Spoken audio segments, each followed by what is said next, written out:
Here's our first challenge, a data compatibility check. Matrix A represents the scores of 2 students on 3 tests. Matrix B represents weighting factors for a final grade. The question is, can we even multiply them to get a result? Is the product AB defined?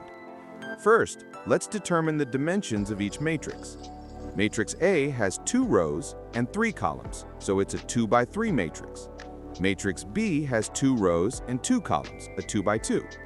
Now, the critical rule for matrix multiplication: the number of columns in the first matrix must equal the number of rows in the second.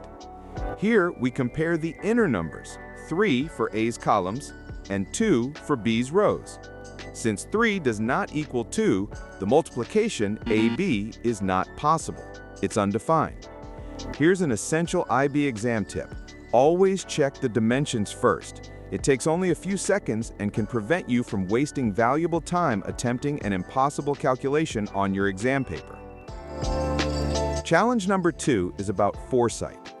We have a 3 by 1 column matrix M and a 1 by 4 row matrix N. Before we even think about calculating, can we predict the exact shape of the resulting matrix, P, where P equals M times N? Let's start with the compatibility check. Matrix M is a 3 by 1, matrix N is a 1 by 4.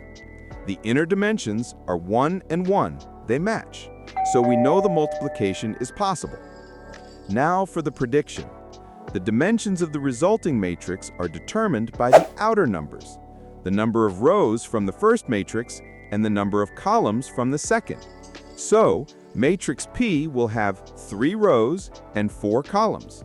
It will be a 3 by 4 matrix. IB tip for you.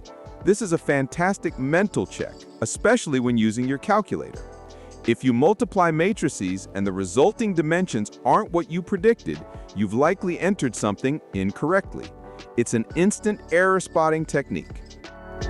Time to be a detective. We have matrices A and B. Their product is a new matrix, C.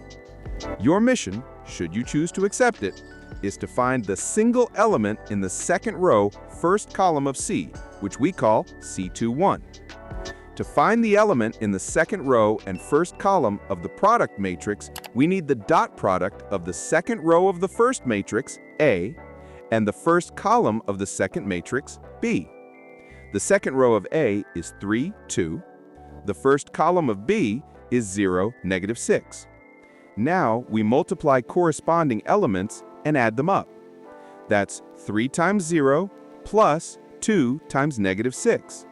This gives us 0 plus -12, which equals -12. So the element C21 is -12. Here's a practical tip for paper 1, where you have no calculator. When doing this by hand, physically trace the row with one finger and the column with another. It dramatically reduces simple multiplication errors under pressure. In the world of regular numbers, 3 times 5 is the same as 5 times 3, but what about for matrices? Let's investigate the great commutativity question. For these 2 matrices, A and B, does the order of multiplication matter? Does AB equal BA? First, let's calculate AB. We multiply A by B. Row 1 of A times column 1 of B is 4. Row 1 times column 2 is 1. Continuing this process, we find that AB is the matrix 4, 1, 5, 2. Now let's reverse the order and calculate BA. We put B first. Row 1 of B times column 1 of A is 6. Row 1 times column 2 is 3. Filling in the rest, we get the matrix 6, 3, -1, 0. Comparing the 2 results, it's immediately clear they are not the same. So we have our answer. AB does not equal BA.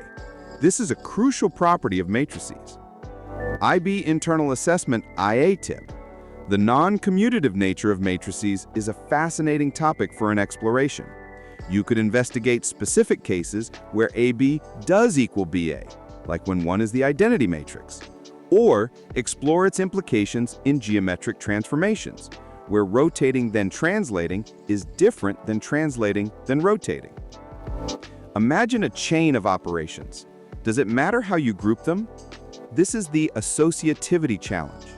Given matrices A, B, and C, we must determine if multiplying A and B first, then C, gives the same result as multiplying B and C first, then A.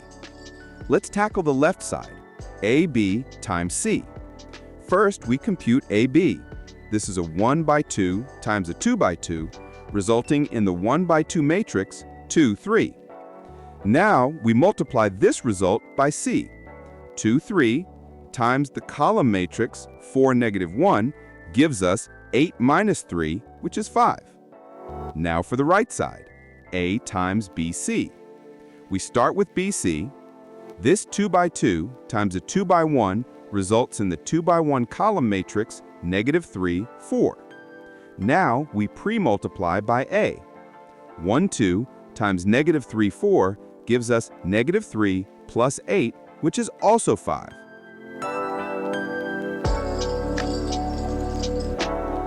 The results are identical. Matrix multiplication is associative. AB times C equals A times BC. IB exam tip. While you may not be asked to prove associativity, understanding it is key.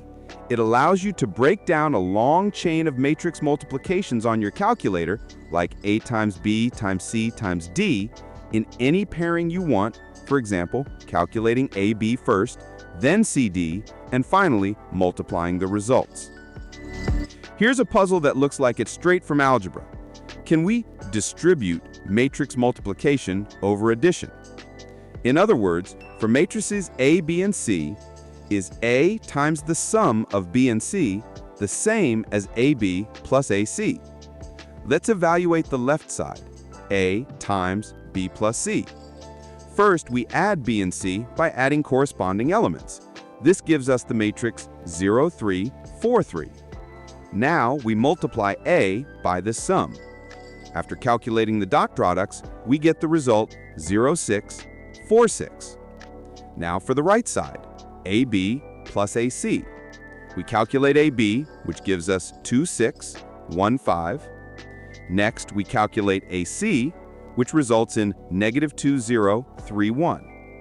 Finally, we add these two product matrices. 2 plus negative 2 is 0. 6 plus 0 is 6, and so on. The final result is 0, 6, 4, 6. They match perfectly.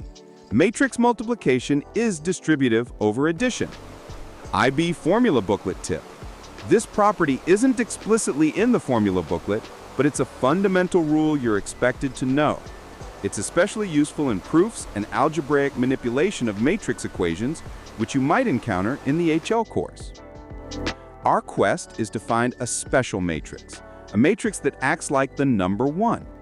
When we multiply our matrix A by this special matrix, which we'll call I, we should get A back completely unchanged. Here is our 2 by 3 matrix A. For the product AI to be defined, the number of rows in I must match the number of columns of A, which is 3. The resulting matrix is A itself, which is 2 by 3. This tells us I must be a 3 by 3 matrix. This special matrix is the identity matrix, I. It's a square matrix with 1s on the main diagonal and 0s everywhere else. Let's test it. We multiply A by I. Taking the first row of A and the first column of I, we get 5 times 1 plus negative 2 times 0 plus 7 times 0, which is just 5. Notice how the 1s and 0s in I isolate and preserve each element of A. As we complete the calculation, we see the result is exactly our original matrix A. IBHL tip.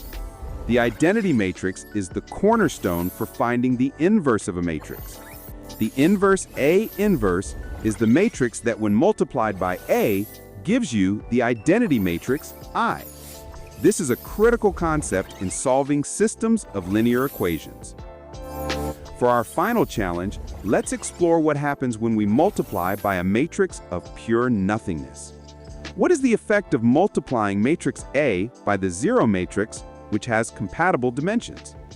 The zero matrix, in this case a 2 by 2, is a matrix where every single element is 0. Let's perform the multiplication. For the first element of the product, we take the first row of A and the first column of O. That's 8 times 0 plus -3 times 0, which is, of course, 0. If you continue this for every element, you'll see that any row from A multiplied by a column of all zeros will always result in 0. The product is the zero matrix itself. Multiplying by the zero matrix annihilates the original matrix, turning it into 0.